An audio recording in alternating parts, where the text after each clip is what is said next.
Fatalo fatu Samoa le atunu pele. Taeao a fua I lao ua maua I le pule alofa le ali I lo tātou watua. I lana pule faso I fua ua aulia manuia mai ai le nei taeao fau. Ai o maia o le a tātou Tapuaiga I le atua. Ua outou mamoe e a mamalolo. Soia, ua o mai le I tūpō whauta. Ua tuuina atu le atali I o le tangata I 5 o tangata angasala. I nā tutuia I a tātou o. O le a tātou tatalo I le atua. Ua tausangi manu felelei lunga o funga o la au. Ua whapena o na tausangi o mātou loto le ali I louvi inga. Ai panga lava e anga sala le tangata. Le ala lea o la mātou whaolo o ma au I lou finangalo alofa. A fio maia. E te pāpati soina o mātou loto ma o mātou wanganga. Ina ia o mātou ma whai ai o na whai le nei Tapuaiga I le awa lava ma le mingao e te tauai. Le atua o le ola. Wa o la ua fio o le ola ma e ola lava e o I le whaavavau. Na e au maia le ola I le tangata. O lou finangalo alofa I a ola tili ai lava. Ai panga le ali ie. Ua anga sala le tangata ma ua leo o atu I le vi inga o lou swafa. Le ala lea o lo mato o atu I o luma ma le loto maulalo lava. Le ali ie. Fa pale maia I lo mato uola leanga. Fa manga lo maia I lo mato uola anga sala. Avea le toto ke riso o le toto e mamae le pona. Na fa malingina mo lo mato fa manga loina. A o ia I mato le loto salamo fa maoni. Ina ia o mātou I loa ai matalitonu. O lau a fio lava le ala e tasi e o lai I mātou. E le uma le loto whawhetai le ali ie. Awa o lo alofa ua sili lava lea mo I mātou. Ua mātou whawhetai ai ona o lau pule alofa. Ina wala fai mai lo watunu o Samoa I whanunga le lei o malo longa o le po. O le whawhauina o lo mātou malosi o le ola fau wa e au mai. E whatino ina ai o mātou tiute ma o mātou whaiva o le nei aso. Whawhetai le atua I le tele o au mea alofa whasoa mai. Ua le masino ma le mawhaitaulia. O lou lavanga le lei tausi mai I lo mātou wola. Ua manui ai I mātou uma. Mai lava I tamā matina mātutua. O le malosi.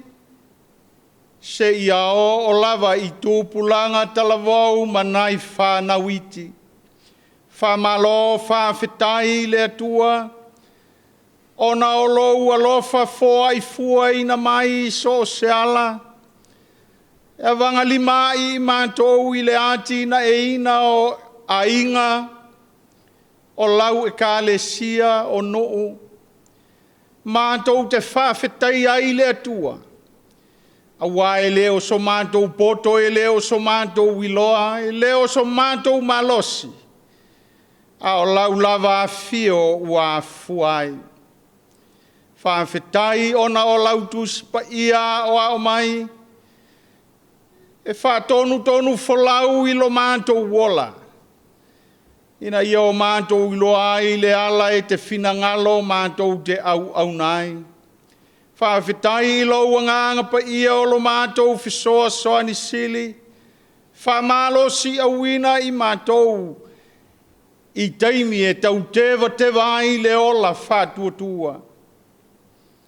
Whawhetai e sili mea uma ona o lau taulanga tōngi ola le ali ie. Na e liu tino tangata ai e ala I lo walopele o Yesu Keriso. O lona so I fua ato atoa na ofo ina mai. Mo le whamanga loina o I mātou le whanau angasala. Tu mau atu ia I la ua fio le atua le vi inga le mamalu le malosi le pule au neie o I le whavavau lava. O la mātou te talo le ali ie. Mātou talo ina ia e alofa whamanuia Samoa o ao. Mai lava I ona maunga te tele se ia o I ona maunga iti. Ua mātou te talo ia manuia Samoa maana whai ngā malo. Manuia le tamaitai pā le mia ma le kāpeneta. Manuia le whawhonga whetalai ma le pā le mene. Ia manuia le whamasino sili ma lana Pulega. Manuia e kālesia kerisia no uma I tutonu o lo mātou watunu. Manuia le whakasa ma lana TV ua latu ai lo finangalo I a Samoa. Ua mātou tatalo I au whamanuianga. Ia manuia le whengasolo ai o tangata I wheau mga luenga o le nei aso. Le ulu fafo ma le ulu fale. Ia iai au whamanuianga le ali. Mātou te talo se taimi o mātou tautala I au fionga lofa le atua. Launga lau fio e ala I lau au na whatau waa ma le valea. Saunia le whalongolongo a Samoa I lo feta lai mai. Se upu e tō matauinai a mātou wheau o le nei lavaso. Ua mātou te talo le ali ie. Manuia e o puapua ngā tia masau aina. Manuia e o whata o tolia ona o mai. Manuia e o whengai wheau mga luenga. Mō le manuia lau tele o au tangata. Ua mātou te talo. O mea e le io o iai le te talo a loa whawha ato atoa mai. Ao le nā o mātou talonga e ofo I nātu whatasi ma matatalo lilo I le loto le tangata lava ia. Ia whaia iai lo finangalo, au lava le whaia o mātou loto. E ala ia Yesu la mātou te talo whawhetai. Amen. O le whaitauina o le tusi pa ia. Tusi filifilia o le nei aso e tusai ma le whaasinonga le tusi whaitau aso. Tala lelei na whamauina e mareko o le mata upu e se fulu ma le wha. O te whaitauina le fuai upu e tolu se fulu ma le lua, se ia whangata I le fuai upu e 5 se fulu ma le lua. Mareko o le mata upu e se fulu wha. O le au whaitauina mai le fuai upu e tolu se fulu lua. Se ia whangata I le fuai upu e 5 se fulu ma le lua. Whaafonga ia o a fionga pa ia lo tātou atua. Ua lātou o atu I le whanua o ke se mane lo na ingoa. O na whetalai atu lea o ia I o na soo. I nā no nofo ia o tau I nei. Se I o tatalo. ua oane fo o ia ma Peteru, ma Iakopo, ma Ioane, ona matautu ia lea o ia, ma atu atu vale. Ona fetala i atu lea o ia i a te i lātou. O lo matuati ngā lava lo uloto e o i leoti. I nā no nofo ia o utou i nei, ma mātāla. Ua whaiti atu ia i luma, ona whapa u lea o ia i le ele ele. Matatalo ina ia mawai atu lea i tu waso i a te ia. Pe a whai e mawhaia. Ua whape atu, ava, lou ta mae, e te mawhaia e oe mea umalava. Ia e ave seina le nei ipu i a te au. Ai aua le whaia loto a o lou finangalo. Ona maliu ane lea o ia, ua maua i lātou o momoe. Ona whetala i atu lea o ia i a Peteru, Simonae, ua e moe ea. E te lela wā ea o na matala i le i tūpō e tasi. I nā mātala ia, matatalo, ne i o mai le whaoso songa i a te utou. Ua manao ia i le loto a o le tino ua vai vai. Ua toe maliu atu o ia, ua toe tatalo, ua whetalai le upu lava e tasi. Ua toe foi mai o ia, ua toe maua i lātou o momoe. A wā ua maa o lātou laumata, ua lātou lei loa foi pēsea la lātou e tali atu ai i a te ia. Ua toe foi mai o ia i a te i lātou, o le atu tolu lea, ua whape atu foi o ia i a te i lātou. I au tau momoe pēa ea, ma malolo, so ia. Ua o mai le tu pō whauta, ua tu ina atu le atali i o le tangata i lima o tangata angasala. I nā tutu ia, ia tātou o, whauta ua lata mai o ia na te whalata i nā. O lo whetalai o ia ai sauloa i uta, o le tasi o le toa tino ngā fulu ma le toa lua. Ua whatasi mai foi mai ia le motu o tangata e toa tele mai le awosi taulanga sili. Ma le autusi upu ma toia i ina. Ua iante i lātou ua pelu ma ua tongi. Na tuina atu e le na whalata ina o ia le whailonga iante i lātou ua whape atu. O le o te songi atu i ai. O ia lea. Tou te pue iante ia ma taita ina atu. Ma taofi mauina. Ua o mai o ia o na soso mai loa lea iante ia ua whai mai. Rapie. Ua songi ane foi i a te ia. O na o atu lea o lātou lima i a te ia, ua lātou pue foi i a te ia. O le tasi o i lātou o e na tutu i ai. Ua ia tō ina lana pelu, ua tāle au nā le osi taulanga sili. Whetala i atu lea o Iesu i a i lātou. Ua au tō o mai ea ma pelu ma ua tongi e pue mai i a te au. Peisea i se whaumea. Sa tātou whatasi māu i le malu. Sa o wao atu ai i aso whaiso. Tau te le ipu e ina a ua whaia ina ia taunu waitusi. Ona tu ua ai lea o ia e i lātou uma ua sosola. Whamanuia mai lea tua i le tātou whaitau ma whalongolongo ia nā whionga pa ia. Ia tū mau atu ia te ia lo na lava vi inga. Nei eo o i le whaavavau lava. Amen. O le launga i le suafa mamalu o le atu o le tamaa le alo ma le anganga pa ia. Amen. O le amaua se upu e taitai nai tātou i le nei aso i le tusi sa whaitawina. Ma reko o le mata upu e se fulfaa. A o te fia whaonga ina se vaenga o le fwai upu e tolu se fulu ma le lima. Ma se vaenga o le fwai upu e tolu se fulu ma le ono. E whai mamatua o le launga i le nei Taeao. O te toe whaitawina. Ua whai titi antu o ia i luma. Ona whapa u lea o ia i le ele. Matatalo ina ia mawai atu lea i tu aso i a te ia. Pe a whai e mawhaia. Ua whape atu, awa lou tamae, E te mawhaia e oe mea umalava. Ia e ave e seina le nei ipu i a Taeao. Ai aua le whaia o lou loto. A o lou finangalo. O le manatu au tu e tu saima le whaasinonga le tusi whaitau aso. Ua atu i Yesu i Getsemane.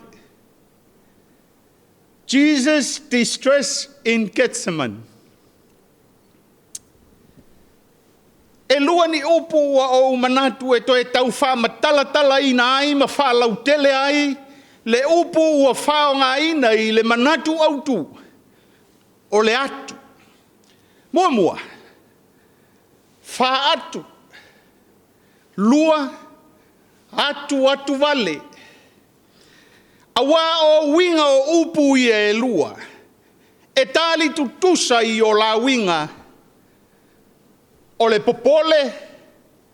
O le fefe. Ma le mautonu. Ona o se wha moe po se wha fita uli o lo o wha malu mai. O langona ua o mai i le tangata. A o le i tupu.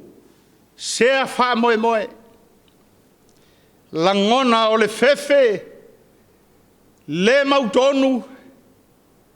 Ma le popole. A o le upu o lo wha o ngā ina i le tusi pa ia. O le matau tu ia. E lua upu ia e so whatasi ua o manatu o winga ia. Ia Taeao lava ia. O le matau. O le fefe. O le tu ia. O le ti ngā. O lo na winga. O le matau tu ia. O le wha atu. O le atu o tu vale. O le fefe ona o mea ti ngā. O le a o mai. O le fesili whatupu manatu la i le langona. O lona winga ea. O le maoli maua mareko. Ua fefe lo tātou ua li whaola. Ua popole ona o ti ngā o le a o mai. Tali tonu e se umalava o tātou manatu ma o tātou langona. A o lau lea tali. E tusa ma le manatu au tu ma le whaitaunga o le nei aso. Ua fefe Yesu.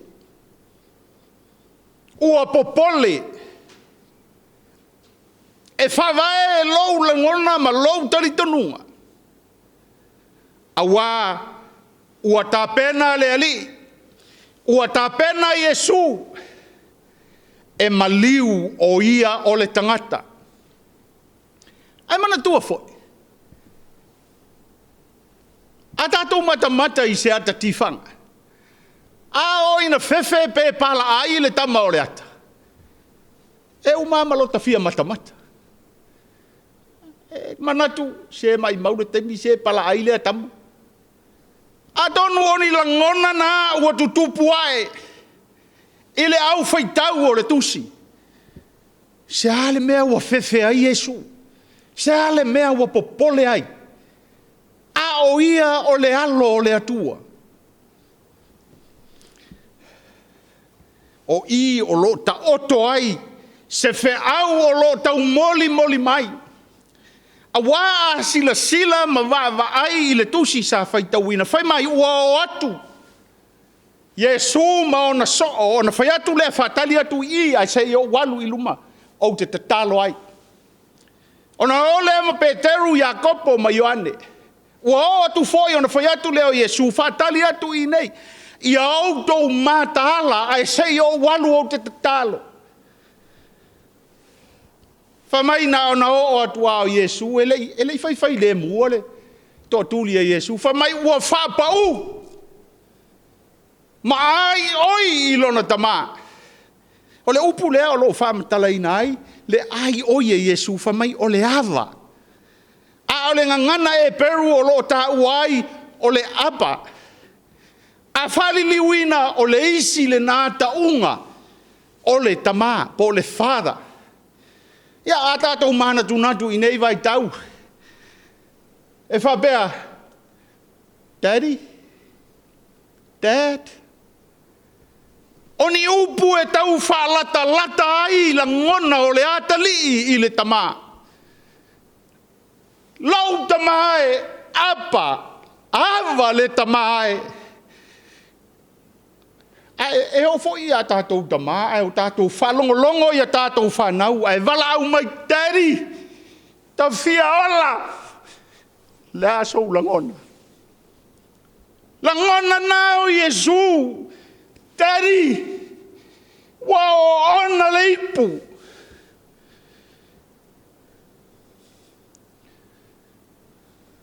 Lea, whamaile mori maua luka, a wina mai, le angelu e whamalo si au ia Yesu.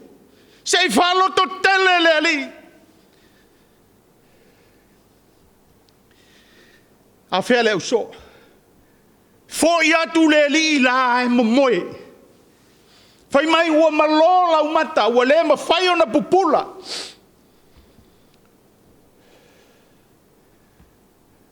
Ua fo I whalua le ali. O upu lava ia. Ava. Apa lou tamae. Tari wa o ona le ipu. Whai mai le moli maua luka. O lona afu ua pei o alu toto. Whai longa o le o tinga. Ua pai tino, ua pai iwi, ua pai ano, ua pai toto. Le tinga o le ali. Au lele yo I le taimi e wha taunu uina ai. Wha pele moli mau.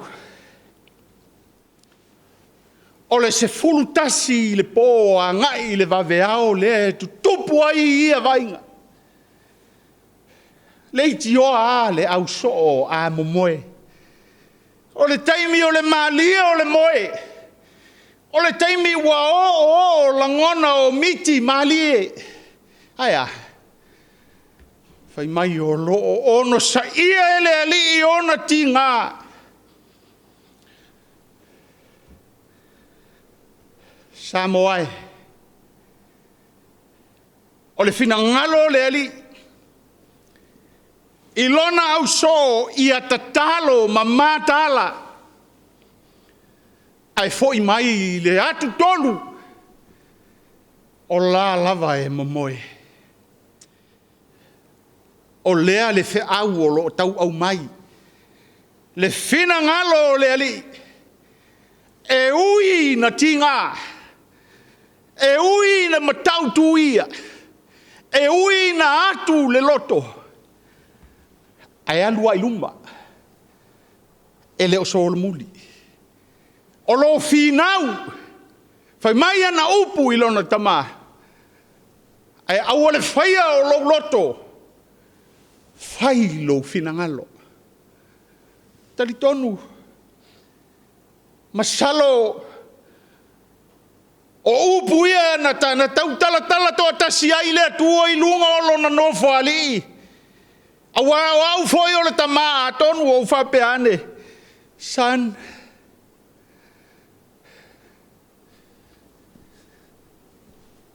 Malia lo loto. Whataunu le mea na e aluatu ai.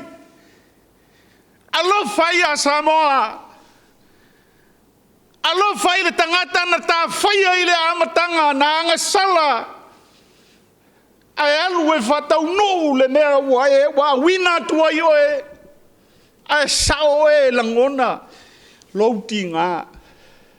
Ai o upu ia na tau tala to atasi ai le atua I lunga olona no whari. Fa mai a Yesu. Ele o loto. A o lo finangalo. Foi le au so fa mai tu ia I lunga tato wau. Ua lata mai le na te whalata ina wau. Mo I lei. Tau nuu iuta. Ma le aua si taulanga sili whai mai o le o te songi ai o ia le nā. Pue ma ave ta hauwhi mau.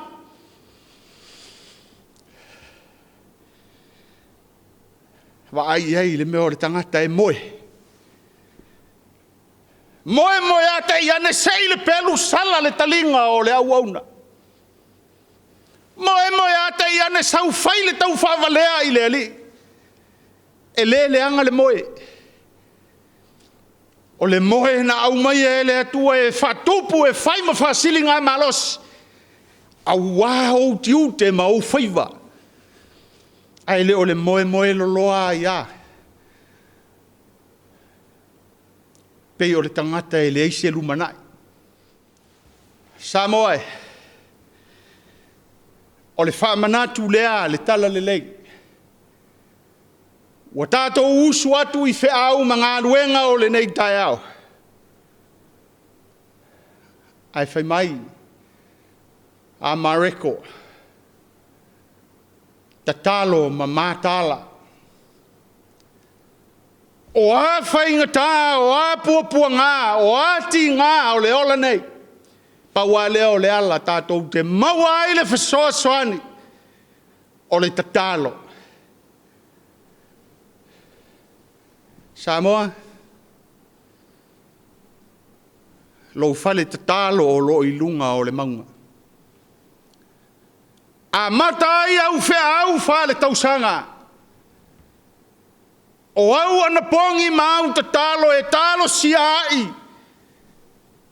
O tiute mau whaiva ai tainane lau sawa linga o le nei tausanga.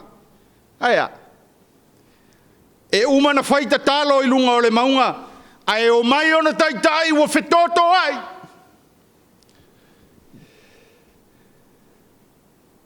Se whai longa lea o le mātala. O lo i nā li tō whā.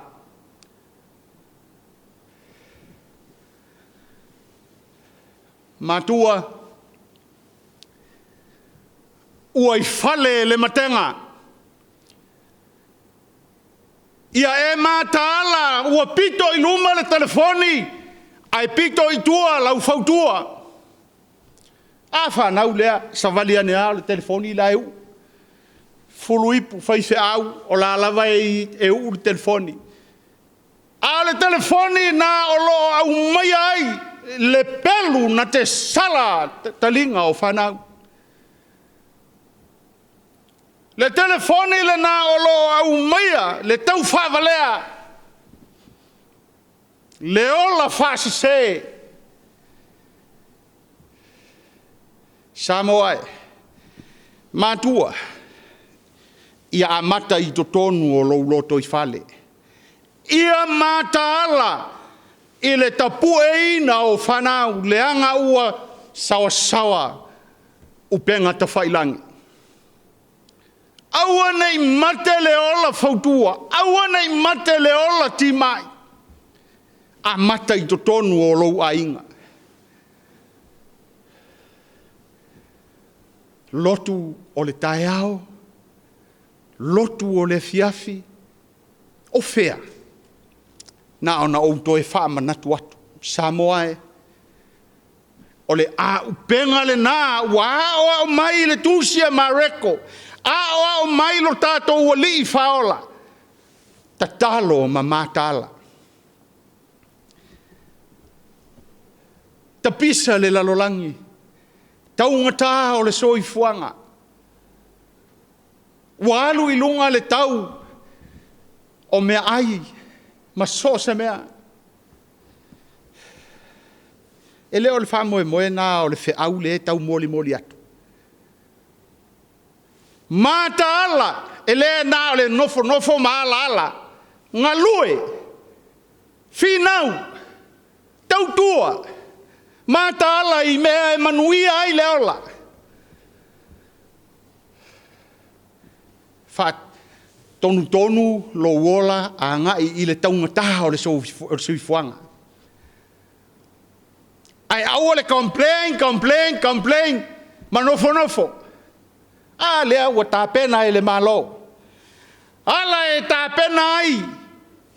Ma fuafua ai le atina ina o ainga. Mo le manuia lumanai. E leo le awala le nā e fo i ai le taunga tā o le soifuanga. Le nā, Samoa e, o whamanatu ia o le tala lelei. A o tātou o sauni, e whamanatu le maliu o lo tātou wali I le aso a Taeao. O le finangalo alofa o le ali. Ia o fatasi lau tatalo, malou mataala e atiae, malou mataala e fina finau mo mele lei. A wale manuia o ainga, no male e kale sia. E ao ngā upenga tawhailangi.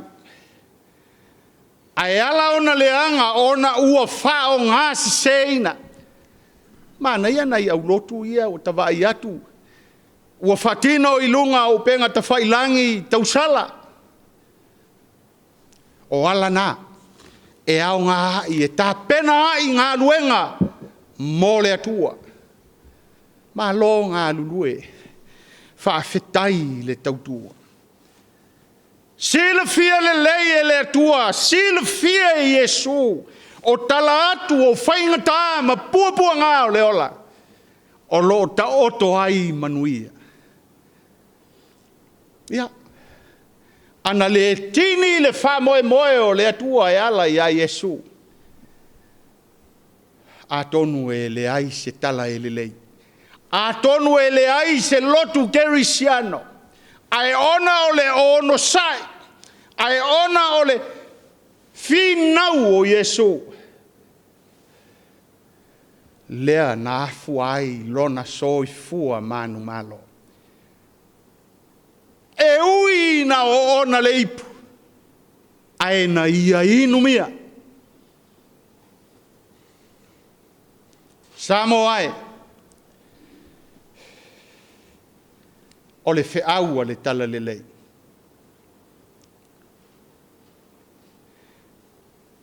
E telefita o whaingata o lavasinga o le ola nei. A o le tangata e ono sai. O le tangata e fina finau. E tau nuu lona wha moe moe. E tau I manuia. A lea wha mai. O lo nofo o ia I le tū tau matau o le atua le tama. O lo fautua mo oe maau mai tātou uma. Amen. O le a tātou pepese I le pese fitu se folu. Ua tele le alofa o le na fio mai. I le nei la lolangi I a olai I tātou. Fitu se folu le pese o le a tātou pepese ai.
o le atatou whai ui le talo.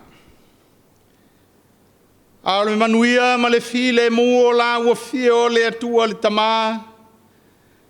Le alofa muti vale o Yesu ke riso lo manto ua li I whaola e to tasi. O le mafutanga mawhanawhana ma lo lava nganga pa ia. Tu mau mai lea I lunga o Samoa o ao ma lunga o le lalolangi atoa. Nei ma se iao o I le whaavavau lava. Amen.